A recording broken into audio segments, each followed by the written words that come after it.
మాత్రం బాగా దొరుకుతుందప్ప. లవర్స్ ఎవరైనా వస్తే మాత్రం అంటే లవర్స్ తనే కాదు, సింగిల్స్ కూడా మనకు కూడా ప్రైవసీ దొరుకుతుంది. ఇంకోటి ఏమంటే మీరు ఇక్కడికి సింగిల్స్ ఎవరైనా ఇక్కడికి వచ్చారనుకోండి, మ్యాక్సిమము ఈ ఎక్కువగా బుషెస్ ఉండే సైడు, సో ఇక్కడ నేను ఇట్లాంటి ప్లేస్లో మాత్రం అవాయిడ్ చేయడానికి ట్రై చేయండి. చాలా దారుణాలు జరుగుతున్నాయి ఇక్కడ. నేను ఇప్పుడే 2-3 చూశాను. సరే అని చెప్పేసి ఇక్కడికి వచ్చి సైలెంట్గా కూర్చున్నాను.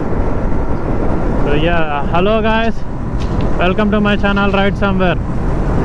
సో ఇవాళ అయితే మనం కైవారి హిల్స్కి అయితే రైడ్ చేద్దాము. సో అక్కడైతే సన్ రైజ్ సన్సెట్ బాగుంటుంది అన్నారు. సో నేనైతే ఇప్పుడున్న టైం అయితే 9:50, ఆల్మోస్ట్ 10 అవుతుంది. సో సన్ రైజ్ అయితే లేదు కానీ సన్సెట్ మోస్ట్లీ ట్రై చేద్దాము. సన్సెట్ వ్యూ అని దొరుకుద్దేమో. సో నేనున్న ఏరియా ప్రజెంట్